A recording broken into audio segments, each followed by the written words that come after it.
I'm here at the Lakewood Health Center, where we're in partnership with the Fulton County WIC program and farmers market. We're selling fruits and vegetables right outside the health clinic. There's our banner. So that's what we're doing here.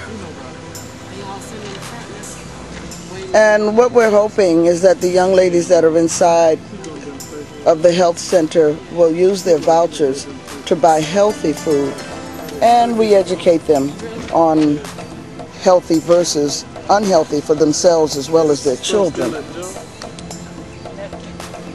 It's not such a hard task, you know, it's just a matter of doing it, you know, just doing it. If the people have it available, they'll gravitate to it. And this is a neighborhood, the Lakewood area. It is so difficult to find fresh fruits and vegetables in this community. You can get potato chips, you can get processed foods, you can buy beer, you can buy guns, you can buy crack, you can buy a prostitute faster than you can buy a peach, a tomato, or fresh squash. Now, the fruits and vegetables that you're looking at right now come not only from our garden at the Umoja garden at 9 Gammon, but also from local farms here in Georgia, not far from our area. So it is a concerted effort to make absolutely certain that we do our part in seeing to it that families have healthy food on the table, even if they lack transportation and even if their communities lack the resources. We're praying that one day we'll be able to change that, though, and that they will have healthy food in their communities again. Here's our price list. You get a bunch of collards, fresh, $2.50, corn, 2 for $4, fresh squash, four ears of corn for $2, 4 pieces of squash for $2, 4 tomatoes for $2, 4 peaches for $2, watermelons are $4, they come right out of our garden, cantaloupe, $2 right out of our garden, cabbage, $2, sweet potatoes, 4 for $2, regular potatoes, 4 for $2, and cucumbers, 4 for $2. You can't beat that anywhere you go nowadays for fresh food that is, for most part, some of these are actually organic. How you doing today? What's your name? Brandon. Pleased to meet you. So, what you doing here today? Fruits and vegetables to the community. Really?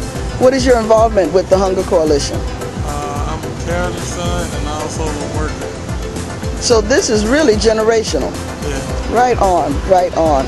So you enjoy doing this? Yeah. Okay. Okay. I certainly do appreciate your time, sir. Going to try to make it around to a couple of more of the markets and see what's going on. So what kind of reception do you get here? Have you done this before? Yeah. You have? A couple of years, 3 years? Excellent.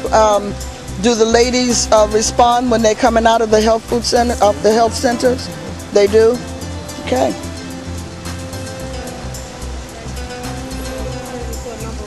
This is one of the first shoppers of the day coming out.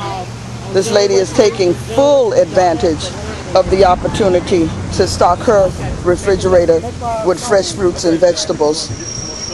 Yep, and she has a voucher that she can actually use for it, and that's really great.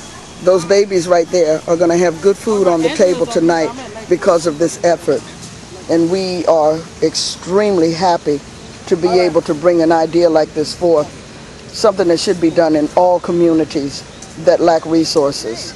My name is Michelle Fields. I'm the nurse manager here. Really? Yes. Okay, well, I'm just going to ask you a couple of quick questions, Ms. Michelle. What are you seeing in terms of your clients being able to access good, healthy food? I see it as something very, very wonderful. Mm-hmm. It's a shame that the farmers market can't go all year round. Yeah, yeah. And offered more in fruits and vegetables for the clients. They're really, really welcoming it. They look forward to it, and it's a wonderful thing. Wow, and wow. We're going to be having food demonstrations on the inside as well. Excellent, That's excellent. how they can prepare healthy food. Well, that's how we make it work. And here in this community, as we were saying earlier, it is really difficult in our community sometimes to have access to fruits and vegetables. We can get potato chips and beer and things we don't need, but we can't find tomatoes and greens. How do you feel about that? That's very, very sad. In this area right here, the closest market is actually Cleveland Avenue.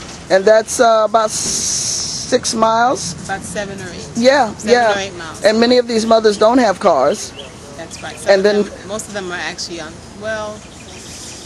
most of them are on the bus line. On the bus line, but even to go shopping and to buy a substantial amount of food, then they got to tow the babies. And on the bus line is very, very difficult.